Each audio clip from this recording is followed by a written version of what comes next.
It's our great pleasure to have Sadhguru with us. So, tell us a little bit about your childhood. Because I was Huck Finn in many ways, totally unstructured, and school was a unnecessary evil that I was forced to go sometimes. The experience of enlightenment is supposed to broaden you out. Enlightenment, in yogic culture, growth means dissolution. So every yogi is looking for an orgasmic existence. It is not seen as connected to a particular act in life, but as a way of existence. So this is called as bliss body. We would like to see before we fall dead, there are more blissful human beings than miserable human beings.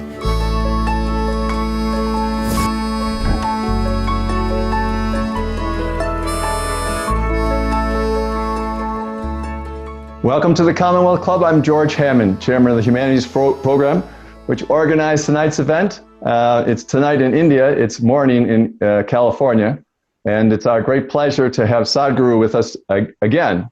You spoke at the Commonwealth Club in 2013, and I must say you've been a very busy man since then. Namaskaram and good morning to everyone. Good morning. Welcome, George. So, what interested me, how this idea generated to bring you back to the Commonwealth Club was that you recently, in October, did a motorcycle tour of the United States. And you stopped in Hannibal, Missouri, Mark Twain's hometown, and you posted a small video. That video was sent to me by a distant relative of mine, Edmund Kuhl, and I said, well, this is great because I like Mark Twain and I like Vedanta theory. And so I listened to some of your other videos and I said, we really have to talk about the big ideas together. It'd be just great. So thank you very much for joining us. And tell us a little bit about your tour. Why did you, I know you have a lot of interested followers in the United States, but we're going to get back to your motorcycle, but it's very interesting that you rode your motorcycle across the country. Why don't you say a little bit about your motorcycle experiences? Well, for me, motorcycling started very early on in my life, and at one time, I crisscrossed India on my motorcycle. Like for almost 4.5 years, I literally lived on a motorcycle. But once I got into this work in the almost 28 years, I never sat on a motorcycle, nor did I think about one. Oh. So when I was doing a rally for rivers, where I drove in a car from, southernmost tip of India to Himalayas, covering a little over 10,000 kilometers at that time. And, rallying for changing how we treat our rivers. We changed the policy in the country through that rally. The policy for managing rivers were written by us, and today it's become an official policy. As a part of that, when I came to Bangalore, they said, Sadhguru, why don't you ride a motorcycle? And they brought one for me. I just wondered, can I ride after such a long time, can I really manage this? But the moment I sat in the motorcycle, I saw that I hadn't lost a day. So since then I've been having problems in getting into a car. So literally last 3 years I've been on motorcycles once again. And we did the American tour mainly to… I felt the Native American populations have become invisible. We should make them visible in the world. That was the main interest, so we touched all these Native American reservations and nations, as they call them. So as a part of this, when always because this is a very oral culture, there is no written language, it's all oral, so they've always been saying it's blowing in the wind. So I thought if it's blowing in the wind, let me confront the wind on a motorcycle. Well, I think it's a great image, and I want to go back to it because I know that that's how you went up to Chamundi Hill for your experience as well, and I think that beats a banyan tree any time to arrive on a motorcycle. You've been looking me up. So, tell us a little bit about your childhood. We're bringing in authors from all around the world to try to give the American audience, as you said, to make, you wanted on your trip to make Native Americans more visible in the world. The Commonwealth Club, because of our the technology, we're able to bring people in from all over the world. and we're trying to make them more visible in America, because there's a two-way street that's been going on, and not just in the last couple hundred years, but for thousands of years, between India and the West, between the thinkers in one area of the world and thinkers in another. So you as a young boy read Mark Twain, as you said, which, you know, your father was a doctor, right? A doctor for the railways? He was a physician, actually an ophthalmologist. Ophthalmologist. So I take it your eyesight is very good. It's still very good.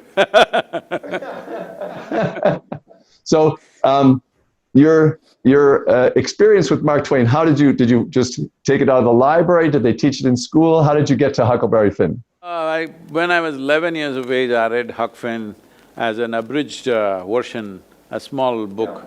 And it kind of… because I was Huck Finn in many ways, totally unstructured, and school was a unnecessary evil that I was forced to go sometimes. And I went there only when it was absolutely necessary, otherwise I always got lost on the streets, somewhere on the way. To make me reach the school was a very difficult thing. Actually, they put me to school when I was 3.5 years of age. It was kind of a… whatever, they called it a play school, but I didn't think it was very much play. So, this maid used to hold me by hand and take me to the school. I made a deal with her, you leave me at the gate. It was, you know, not dignified that she holds me and takes me to the class. I said, you leave me at the gate. The moment she left, I went away somewhere else. I was 3.5, I want you to know. And I discovered the Grand Canyon in a small town in southern India. And I experimented with all kinds of creatures. I captured tadpoles, insects, all kinds of things. But after a little over 3 months, I think somehow somebody told them and they caught me. And they said I was playing in the gutter, but I thought I was in the Grand Canyon. You know, it's a question. Later on when I came to graduation, there was a choice of American literature to pick up from. So in the first year of my graduation, I picked up Huck Finn as my book to write about. So I wrote a paper on Huck Finn. So that's my engagement with him. Well, it's interesting because Mark Twain also wrote a book called The Mysterious Stranger. I'm not sure if you're familiar with that one. But in The Mysterious Stranger, it's a deceptively childhood story, but it's set in the medieval times. And a nephew of Satan comes and plays with the boys and is very mischievous. But at the end of that book, he explains that life is just a dream. And so Mark Twain had this idea that you know, it could just be a thought. The whole thing could just be a thought. And it's very similar to some of the Indian ideas. And I was wondering, you know, I was very curious about that because a lot of people don't realize how many ideas, these transcendental ideas, have come over, like Emerson, Thoreau, Hermann Hesse's book on Siddhartha. I know that you mentioned your book that you read Dostoevsky, Camus, and Kafka when you were in college, that kind of thing. And so all these people, usually just bits and pieces of the ideas from India, they don't really have a clear idea. So one of the things I'd like to do is, we don't even understand the ideas of Darwin and Einstein here. You know, I mean, it's not because they're complicated. It's because they're popular misperceptions of these ideas. And there are a lot of popular misperceptions of the big ideas from India as well. And I really enjoyed reading your book, talking about, you know, how to look at some of those ideas. So maybe one thing we can talk about is a little bit about how you reacted to some of the Western authors, and then we'll talk about like your reaction to Alexander the Great, which I loved on your video. I'm still being trolled for that Alexander the Great idiot stuff in India. Yeah, exactly. Anyway, about the way… see, you're talking about ideas. So this is something very hard for Western societies to wrap their head around this, the Indian perception, because even Mark Twain went out to say they are the most incomprehensible people, though they are the most interesting in some ways. So, this is happening because See, in our culture, we don't give any significance to human thought or human ideas, because all our ideas are coming from a limited perception that we have had of some aspect. It is like, it is a million-piece jigsaw, but you find three pieces and you think, oh, this is a buffalo, this is a bear. It's a wrong perception. So whatever ideas you have, whatever thought process you have, that is not of any significance in the Indian way of looking at things. The Indian way of looking at things is about perceiving reality as it is, beyond your sense perception. Why I'm saying beyond your sense perception is because your eyes, your nostrils, your tongue, your touch, everything, all the senses are actually culturally trained. What kind of smell is pleasant in America? We think it's not so pleasant out here.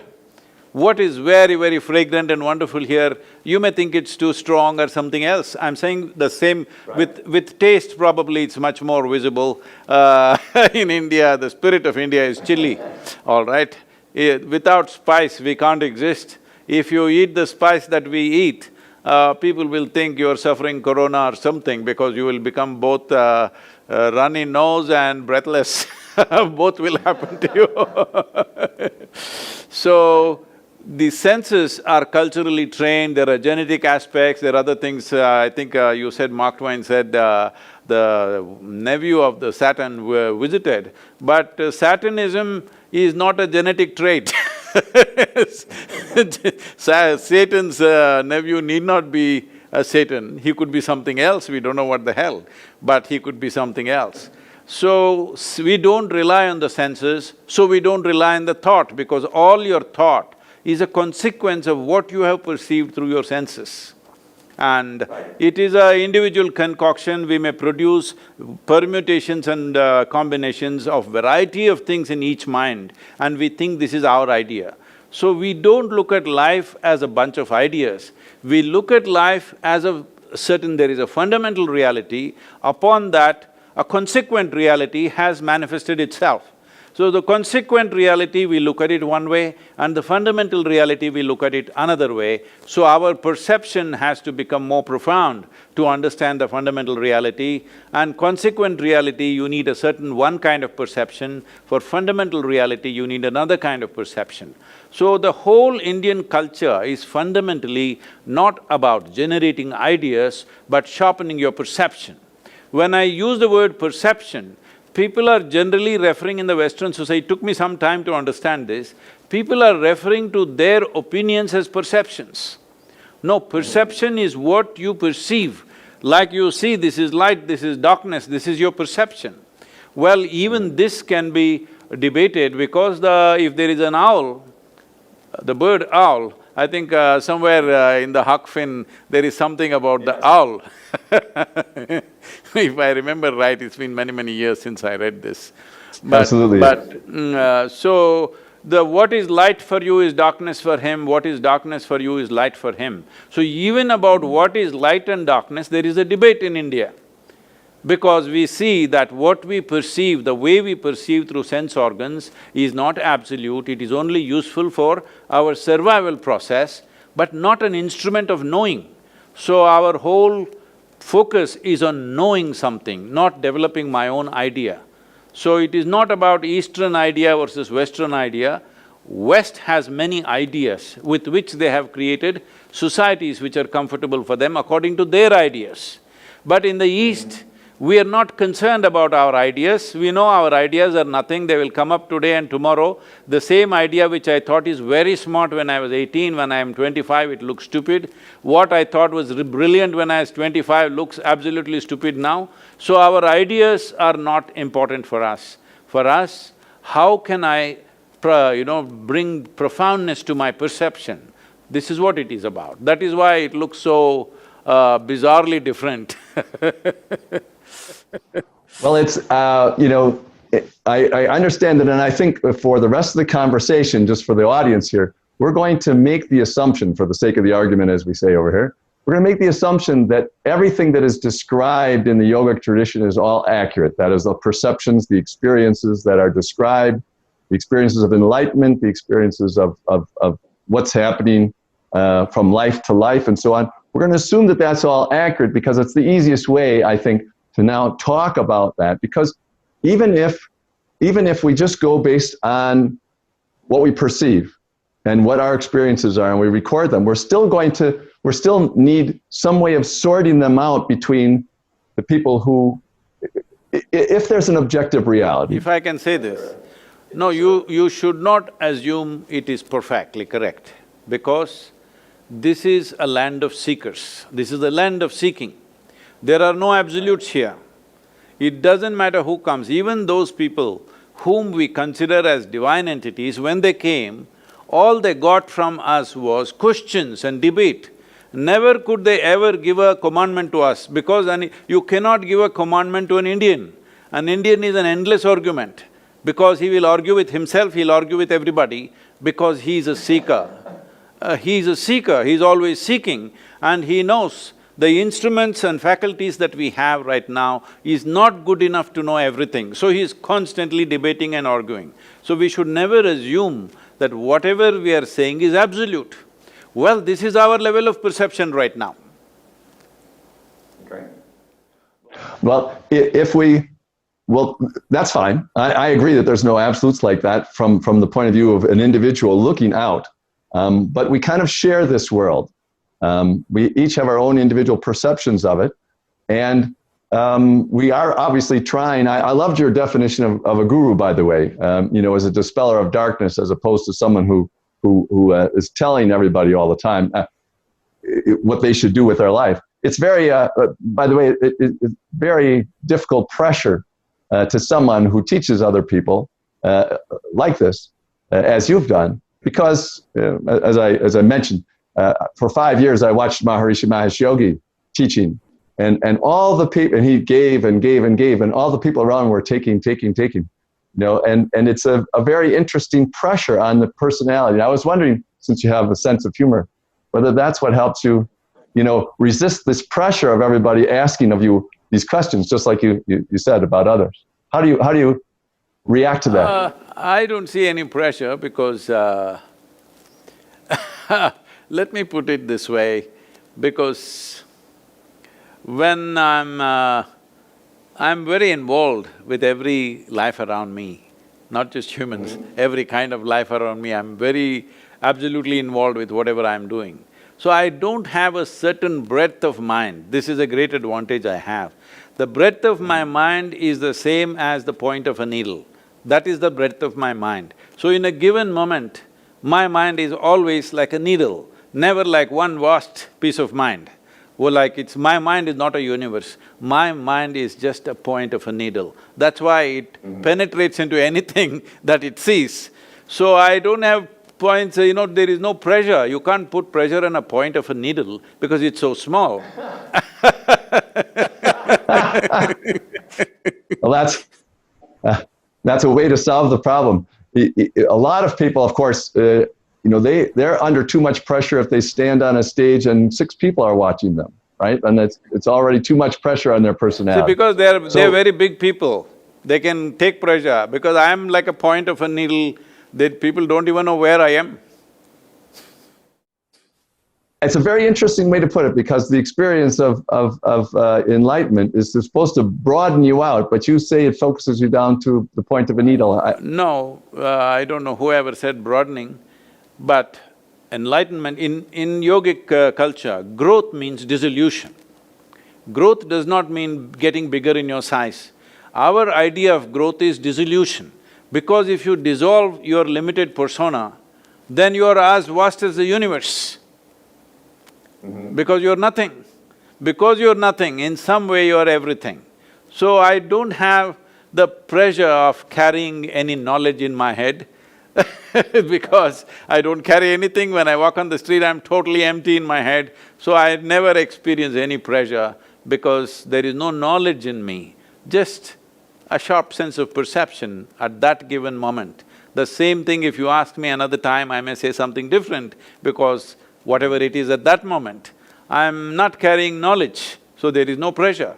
If you have knowledge, you'll have to protect it, you'll have to defend it. I'm not defending anything, I'm all the time ridiculing all this. You sound like Socrates. You know, he said, I don't, you know, the one thing that I know, there's a story about Socrates that you know, the Delphic oracle told somebody from Athens that the smartest, the wisest man in Athens was a man named Socrates. So the man went back and found Socrates and said, the Delphic oracle said, you're the wisest man in Athens. And Socrates said, that can't be true. But he thought about it, and after 10 years, he said, well, it might be true. Everyone else thinks they know what they know, and I'm the only one who knows I don't know what I know. That's great. I think Socrates was an Indian.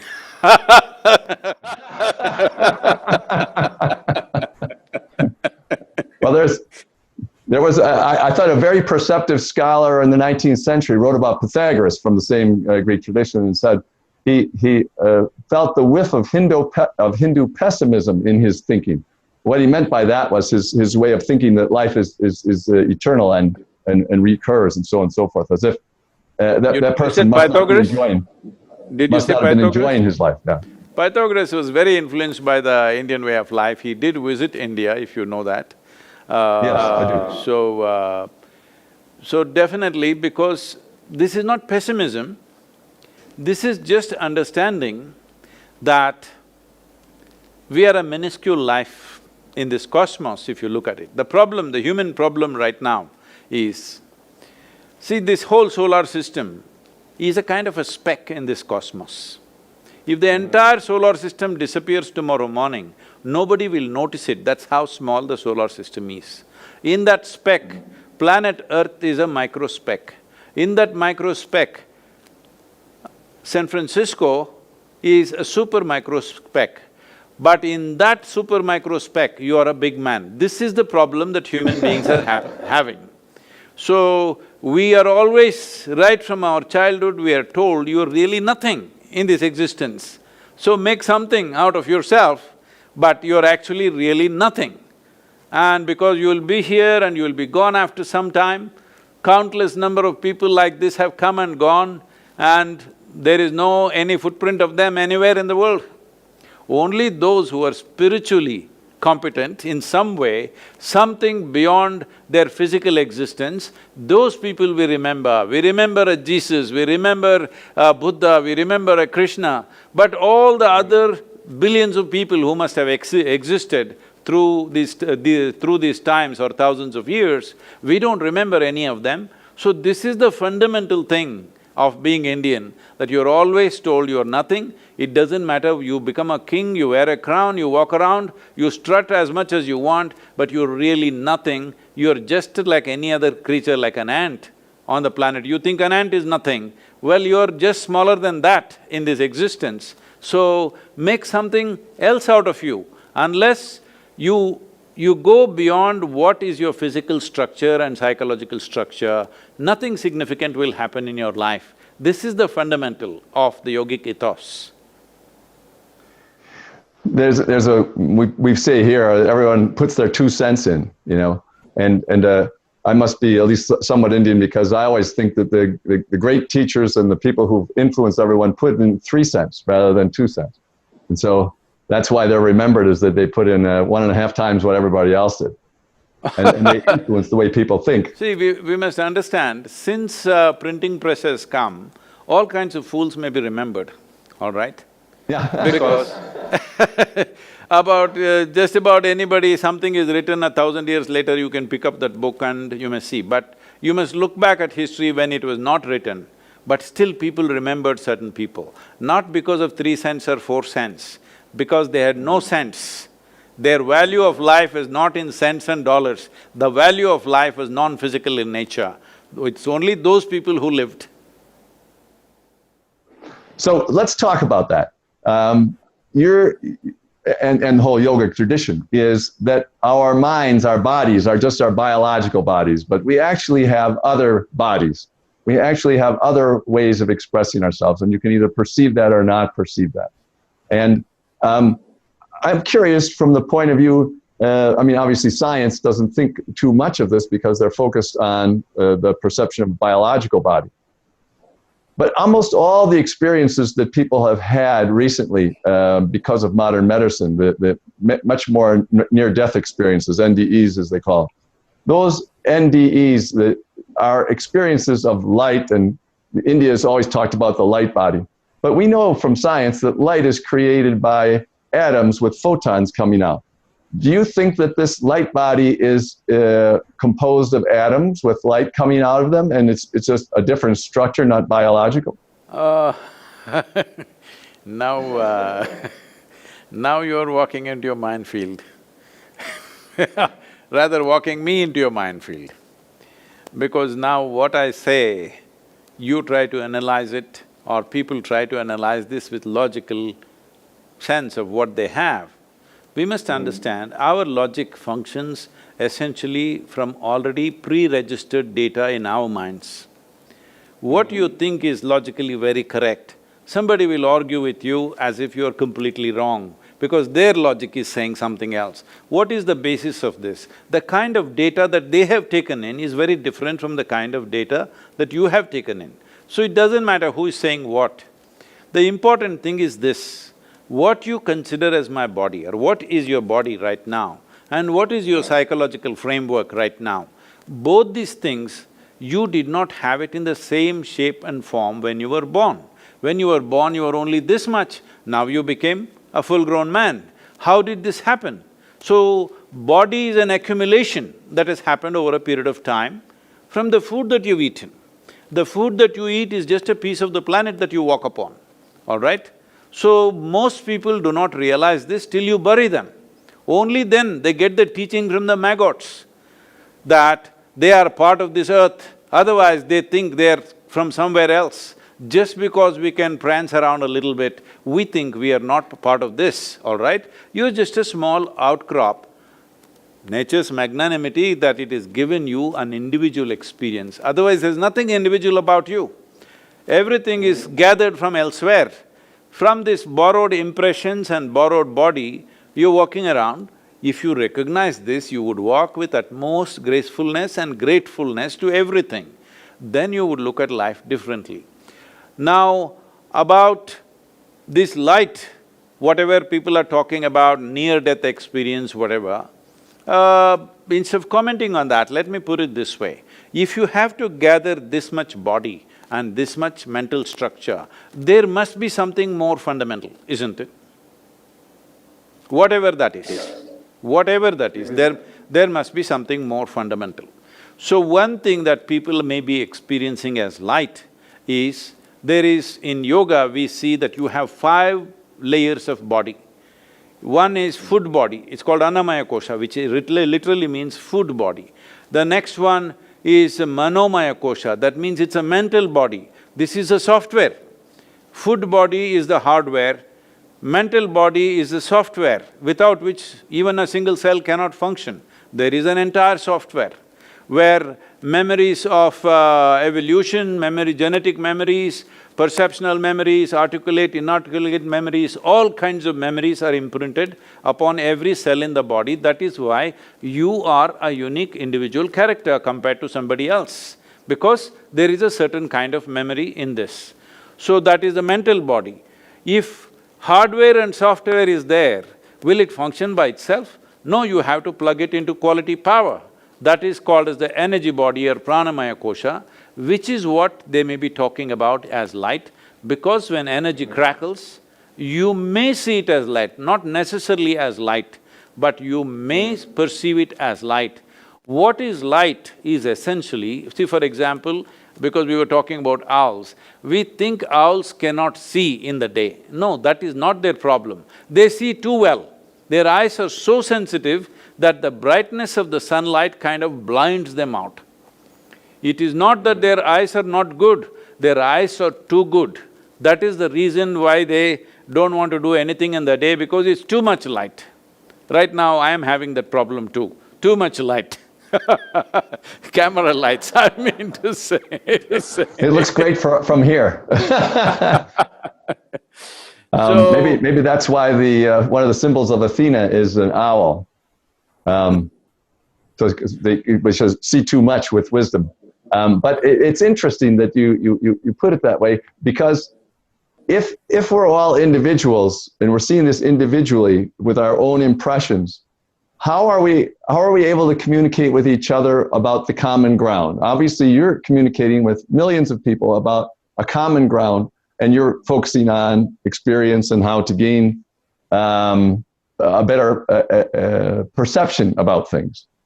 But we're trying to communicate with each other, even though we're all individuals. So there must be something in common, or at least we have some language or some way of trying to generate common experience. See, in body, both of us are unique creatures, all right? In body, we are absolutely unique. If you look at psychological structure also, we are absolutely unique. Even if you put two people through the same experiences, they will come out with different conclusions and different way it influences them. So even children born in the same house, same genetics, same school, same food, but see how different they turn out. Parents cannot believe, are these two children ours? Because they turn out so different. So, in mind, in body, we are very unique. But fundamentally as life, life is fundamentally same. When I say life is same, I think I put this probably in the book also, you might have seen. I use this analogy usually to explain this complex issue in a simple way, is like you blow a soap bubble. When you blow a soap bubble, well, this is my bubble, this is your bubble, it is distinctly that, and we can compete which bubble is bigger than which and all this stuff. But if it bursts, then we don't say this is my air versus your air, because it all becomes one. So similarly, what you're calling as my life and your life is we have blown a bubble of our own. So the external characteristics are unique, and it's good, it's unique, otherwise there would be no transactional world. If all of us were absolutely same, what is the point of a conversation right now, I'm asking? Yeah. We are glad there is nobody like us, because one more person like you or me is trouble in the world. Absolutely. And the problem with us… One is all the world can take. The problem with us is that we're enjoying causing trouble. So the important thing is, I was talking about these 5 layers or 5 sheets of body. Physical body, which is called as food body; mental body, which is the body of impressions and memory; energy body, which is a certain amount of energetic framework upon which the physical and mental bodies are built. And then there is something called as Vijnanamaya Kosha, which essentially means… Vijnan means… today the word is being loosely used as science. Essentially, Vijnan means something that cannot be perceived with 5 senses, but it's there. So when you perceive that, that is called Vijnan. So there is something which cannot be perceived by the 5 senses. The energy body, the mental body and the physical body can be perceived by the 5 senses. The 4th dimension of the body cannot be perceived, but it's a transition between physical nature and non-physical nature. So there is a 5th body, which is called as the Anandamaya Kosha. Ananda literally in English translates as bliss, but it's much more than that, it's more comprehensive.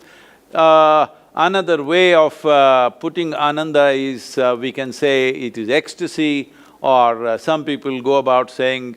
because the word orgasmic is used in India in a different way than the way it is used in the West. Orgasm is not connected with sexuality, orgasm is something that must happen on your cellular level. So every yogi is looking for an orgasmic existence, not for an orgasmic experience. Orgasmic existence, at every moment of his life, he is in a profound state of orgasmic experience, because it is a certain way of organizing your own chemical structure that you're always in that condition. So, it is not seen as connected to a particular act in life, but as a way of existence. So this is called as bliss body or orgasmic body.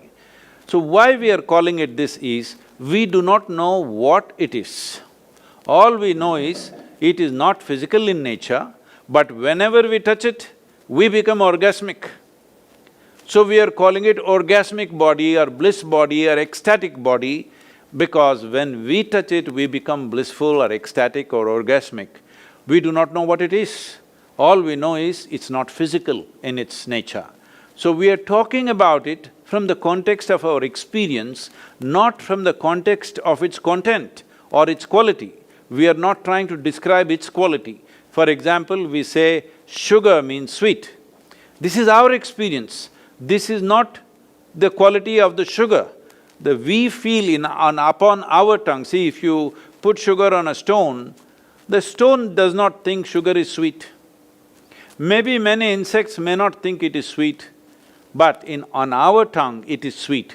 So from our experience we say sugar is sweet. In that context, we are calling this as bliss body, ecstatic body, organic body because we do not know its quality. All we know is when we touch, we are blissed out. It's a very interesting way of describing it because I haven't heard it described exactly like that before. But basically you're saying is that the three other bodies that are physical, when they touch this, what they experience in these three bodies is the bliss, as opposed Yes. to the consciousness itself as bliss. It's very interesting. Your description also, to talk about it from that point of view, we are all sharing, I mean, what is human civilization but an endless sharing of our experiences and what we think other people should do. Now, as you say, some people are dictatorial about it and tell everybody else this is what you must do. But in your books, you've said that. But it's interesting because, in a way, the Hugh Hefners of this world and the Don Juans of this world have gone around telling everybody to have a certain kind of orgasmic experience, a sexual orgasmic experience. And the yogis are saying there's something much better than that. And it has the same quality in your mind, but it also generates this enjoyment in your mind and in your internal thing. So let's assume, again, for the sake of the argument, that science will eventually be able to analyze the three levels that you said are physical and that they're physical. So I assume that the description of reincarnation, moving from one body to another, is that you leave the biological body behind and you go with the other two. So I wanted to tell you one story about an NDE, a near-death experience that I found most entertaining of all, because most people have this very strict idea about what's supposed to happen always. There's a man, I almost don't like telling this story because he went into a coma for 3 months because he got in a motorcycle accident. So. Don't tell me the story now. Yeah, okay. I'm a motorcyclist.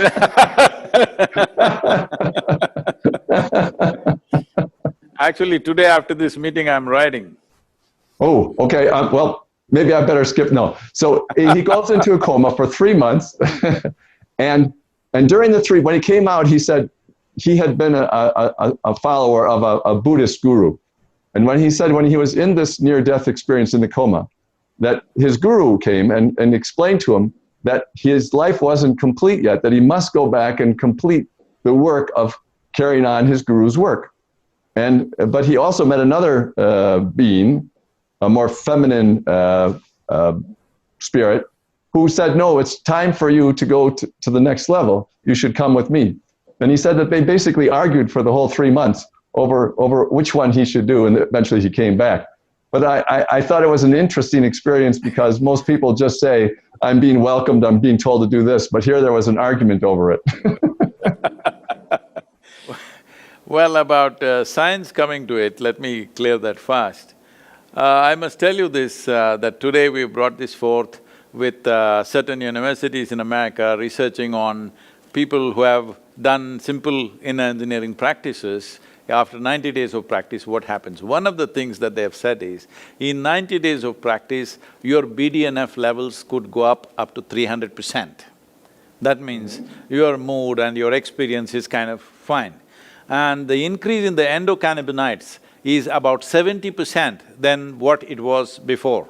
That means you're naturally blissed out. I'm saying we are creating a chemical soup. This is the most complex chemical factory. Now we are learning to manage it well so that being blissed out is a natural consequence. Science is coming to it. Now they have also opened a center for named after me in the Harvard Medical School regarding conscious planet, about cognition, consciousness and compassion, they're calling it that way. But about this man, I don't like that it happened when he was on a motorcycle, but isn't it unfortunate, a whole lot of people come to more sense when they're in coma than when they're conscious and alive. About Buddhist master coming and calling him and this woman coming and calling him, that's typically American, okay? That's I think this guy must be from California. He is very from California, absolutely. You got it right on the head. So, that is fine, but what I'm saying is, you are near death all the time. It's not that it has to happen because you crashed your motorcycle or your surgery went wrong or something else. We're always near death.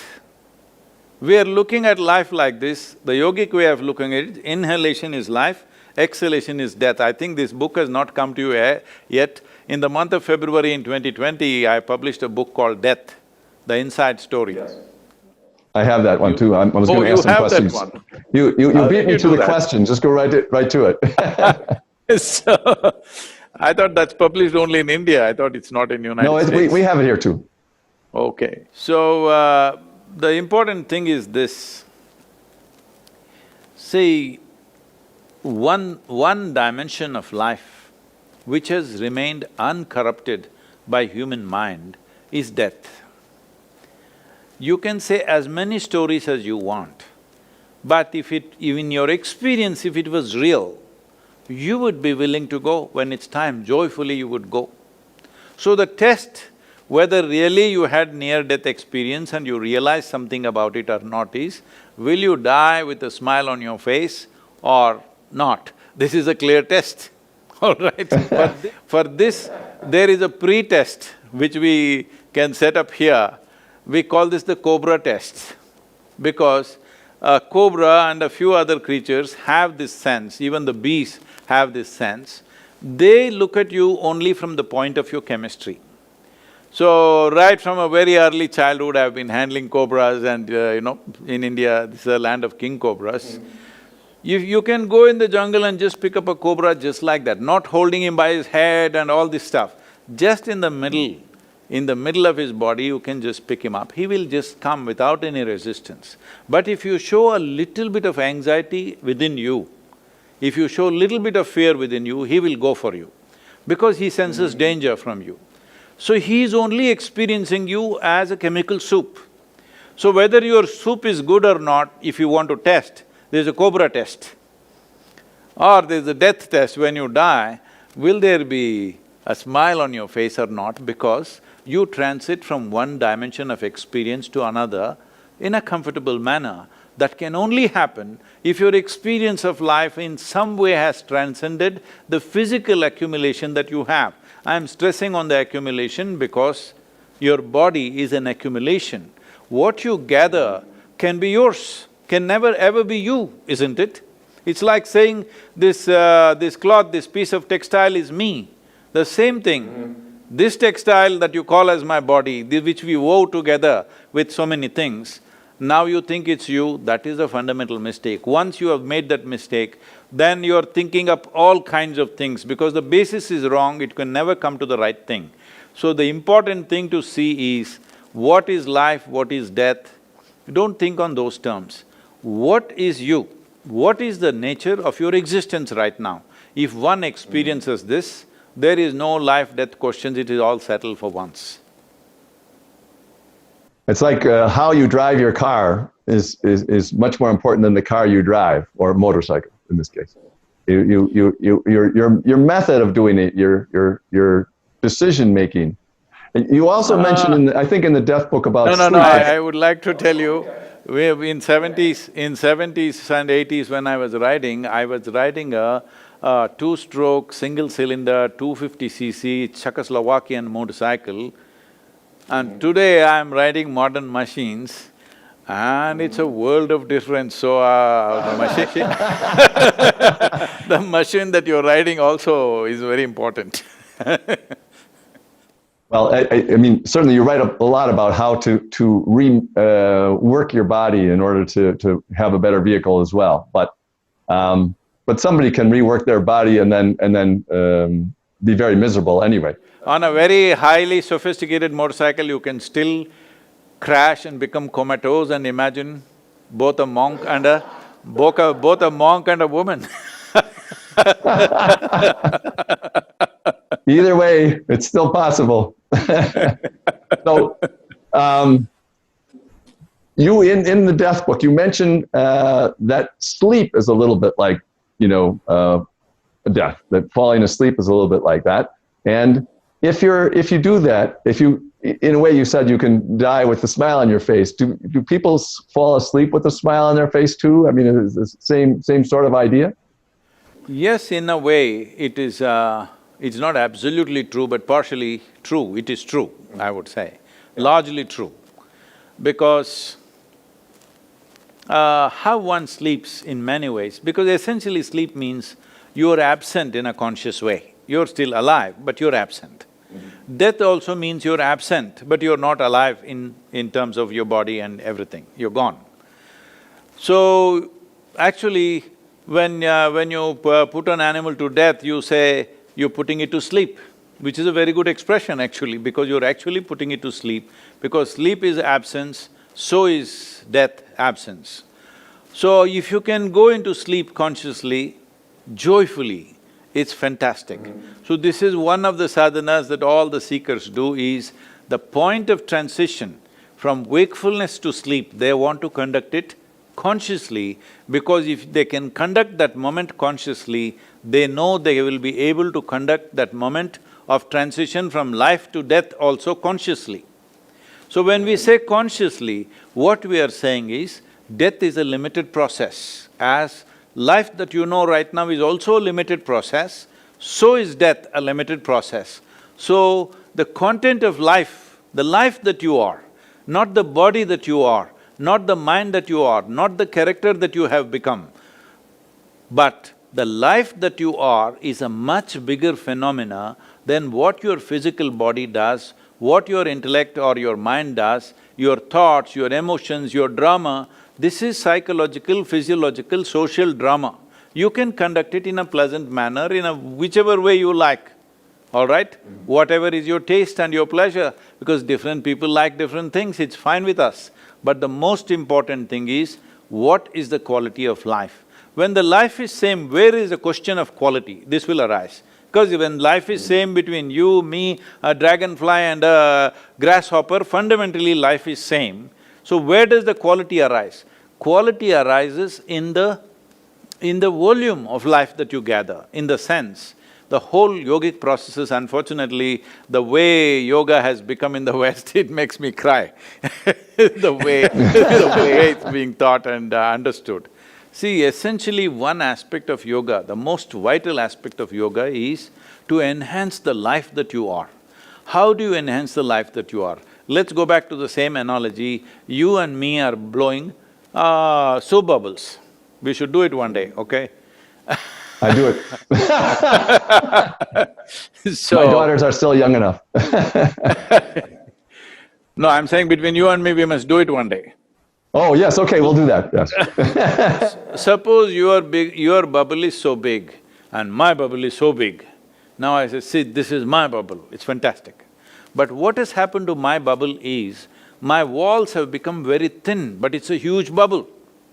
My bubble will burst much more easily than your bubble, but it has a significance because it's big.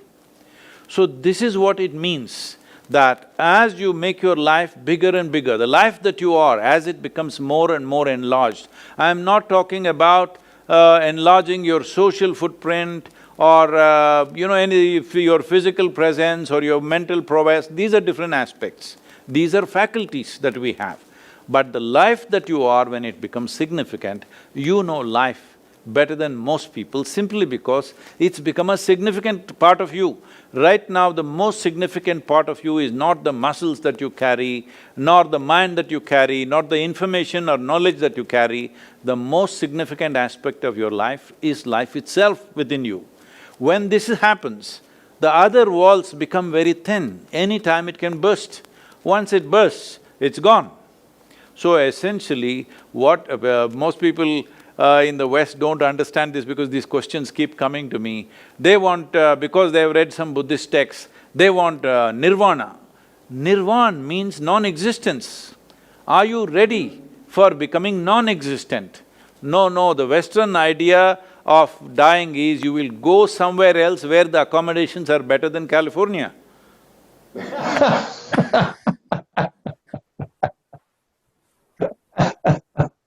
And there are no fires. And there are no viruses, yes.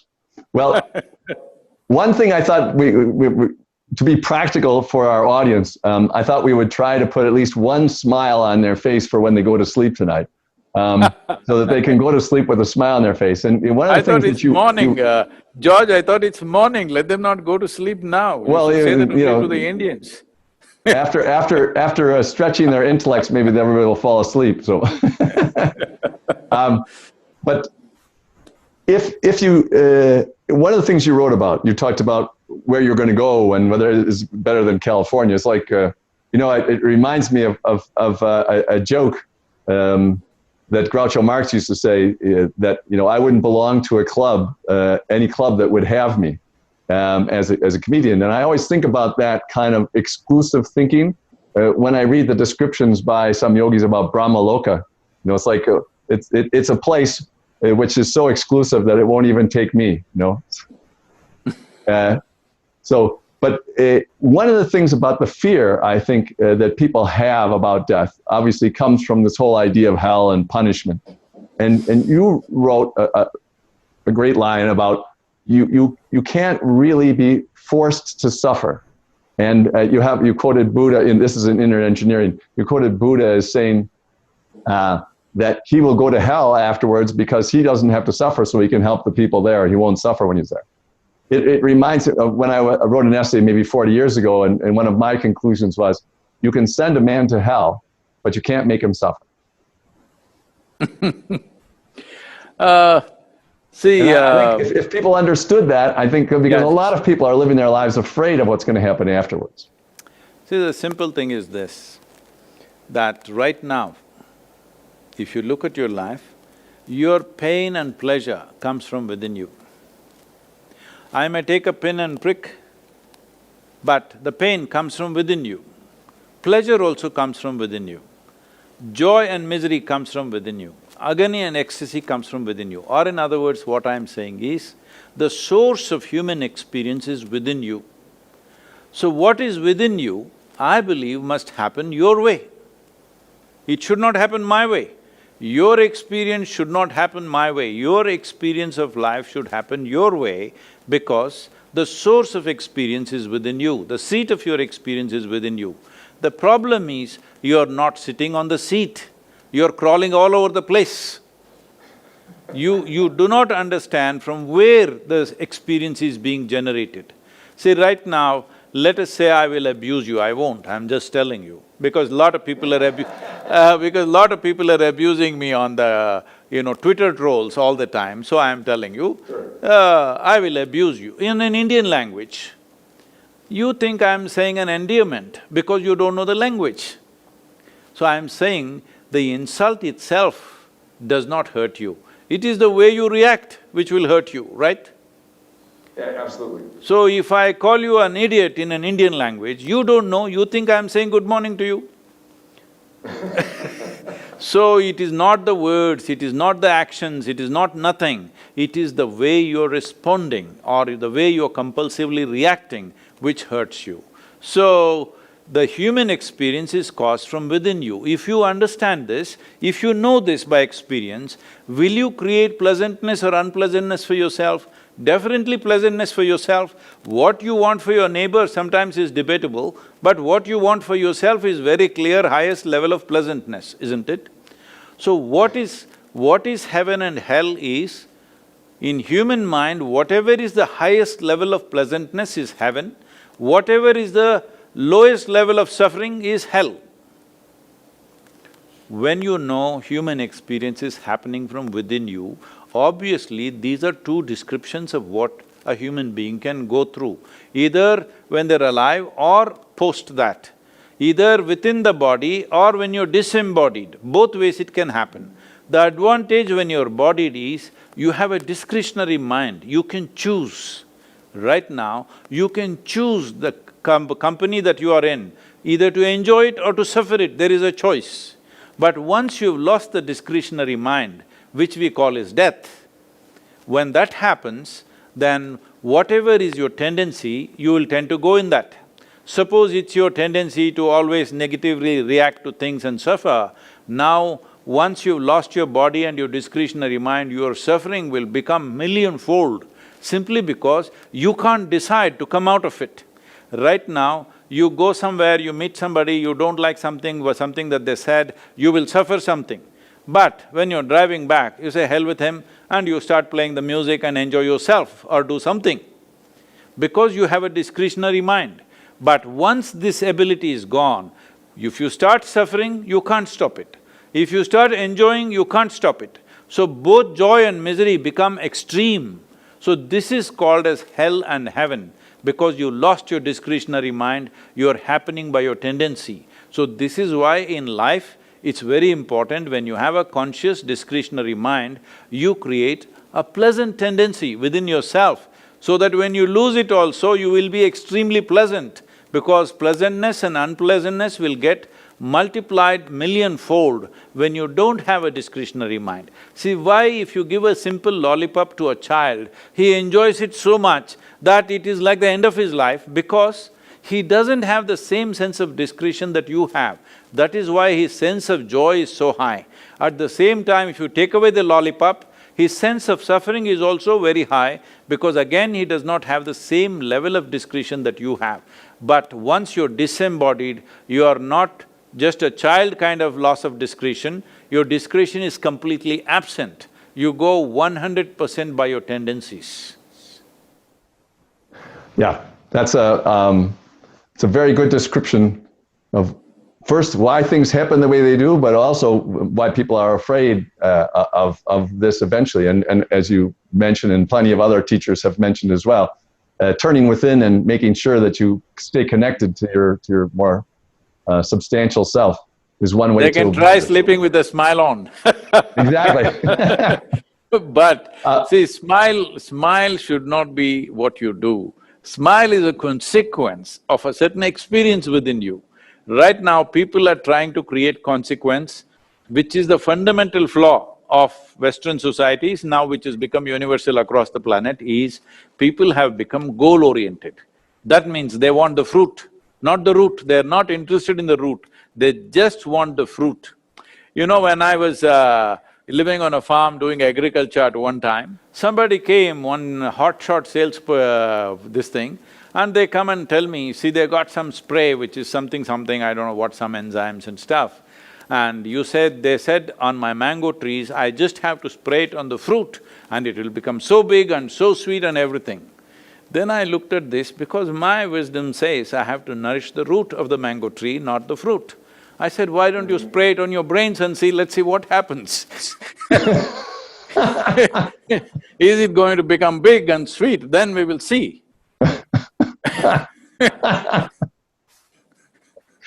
Did you get a good reaction to that? No. I heard after 1.5 years after that, they gave up that effort of selling that product.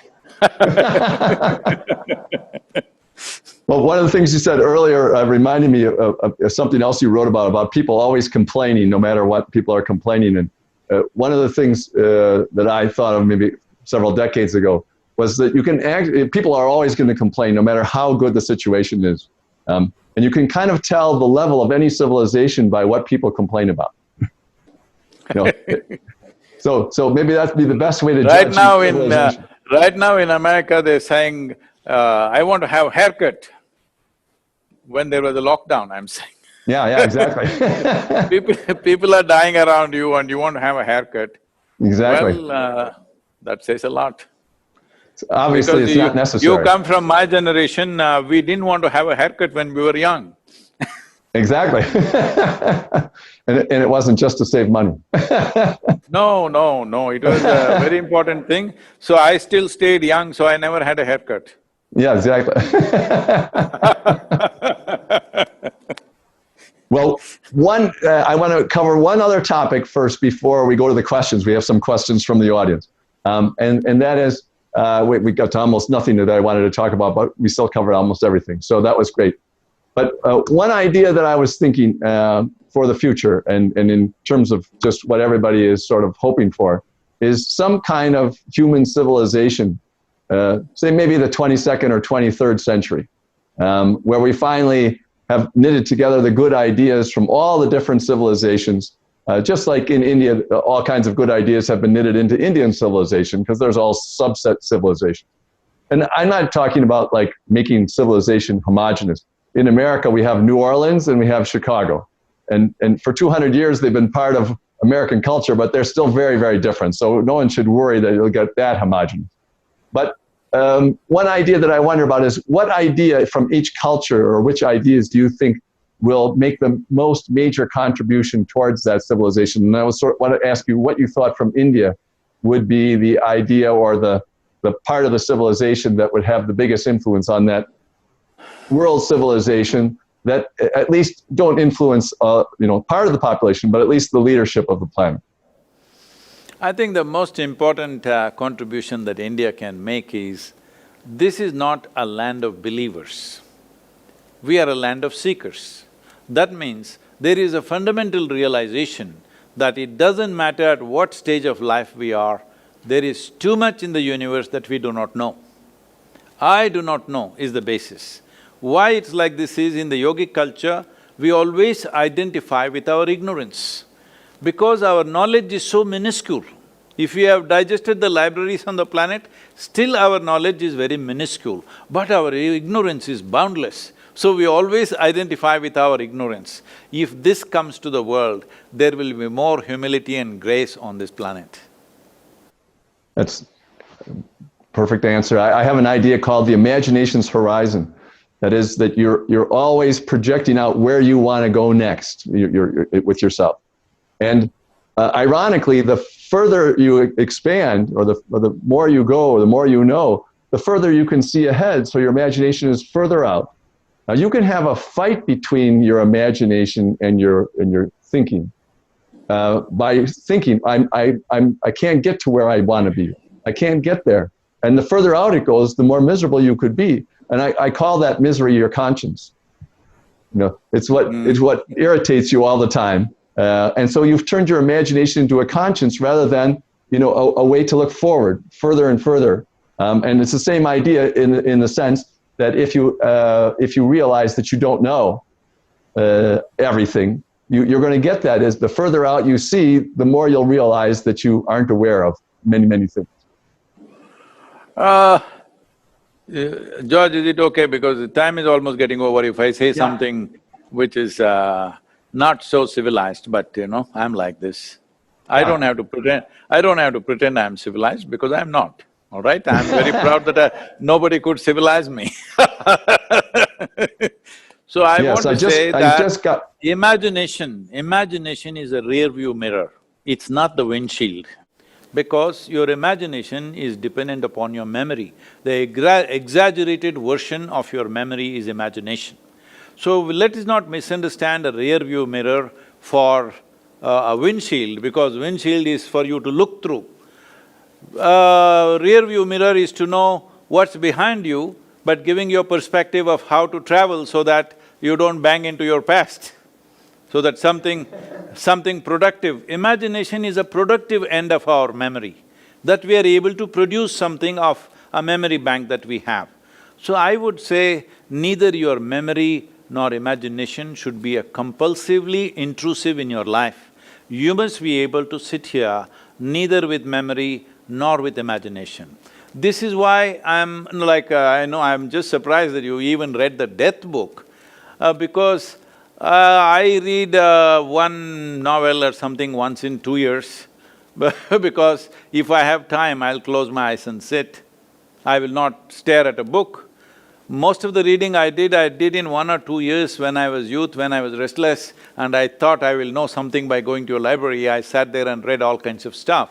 But since then, I have not found that useful because if I close my eyes, I have a sense of perception of looking at any aspect without really focusing on anything, because this is not about trying to understand something. This is just developing a sharpness of perception. You don't try to perceive anything. Whatever comes your way, if your perception is sharp, you will perceive it, that's all. So windshield is not a place where you think up things. When you travel for long, it happens the windshield gathers dust and bugs and stuff and whatever. This is past sticking to the future, you know. We have to clean it up, otherwise we will not see properly, otherwise disasters will happen. So imagination is not a projection of future. Imagination is just a rejig of the past according to the way we want. It's a productive past. Past is a dead past. You make it little productive using the experience of life. But let us not ever think imagination is a real projection of life. No, it's a projection of our mind. It's all right to do that, it's good to imagine something, but it is better to simply perceive what is there, because that's where reality is. Well, we have just time, a couple minutes left for one question, which I condensed from many questions that came in. And they're all about the Isha Foundation, and they want you to imagine its future in the next 5, 10, 15 years, just what you were talking about. You were talking about the perception, but you can't project the future. But how do you see Isha Foundation? Where is it going next? One thing I think people should pay attention to that aren't familiar with the foundation is all the different projects that you've done in India, the charitable projects and so on. But some of the people who were watching were curious to hear you say something about the future of Isha. So, as you know, if there's a building, the foundation should not try to go anywhere. It should stay where it is. Only if it is there, stable. The purpose of a foundation is stability. The purpose of a foundation is not to go somewhere into space. So, my focus is not Isha Foundation, my focus is the world's population. Right now, Isha Foundation is a platform which is very essential. For a long time I resisted creating an organization because I thought we could function without an organization.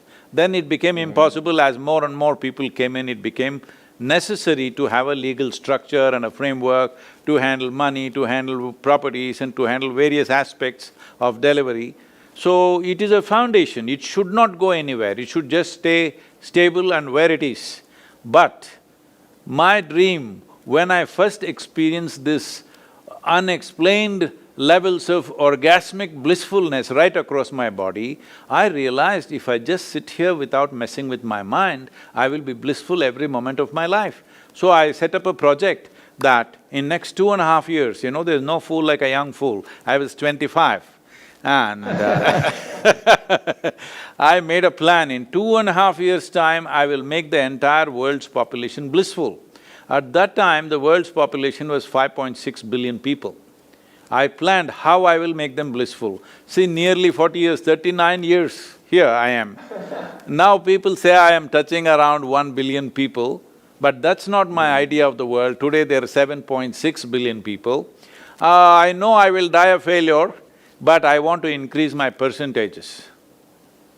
That we would like to see before we fall dead, there are more blissful human beings than miserable human beings. If that much happens, it's great, but foundation should not go anywhere, it should remain there, stable as it is. I think those are the good orders. Thank you very, very much. We really appreciate your taking the time. Thank you, George. To talk Thank you, to us. George. It's a pleasure talking to you. It's a pleasure talking to you. And we must do some Mark Twain stuff on the Mississippi River sometime, a river boat or something together. We should go on the riverboat together on the Mississippi. Absolutely, that's a great idea. Anytime, anytime. Do you know, I floated down the Kaveri River. When I was 17, I floated down the Kaveri River for over 13 days on a bamboo raft. Oh, really? Yes. I'll bet you had some very good adventures. It was such a nice So, image of traveling Huck down the Finn to river. the core, Huck Finn to the core. Huck Finn to the core. Maybe Huck Finn grew up and became civilized, but I never… Yeah, exactly. You headed out for the at the end of the book. He heads out for the territory because he can't stand civilization.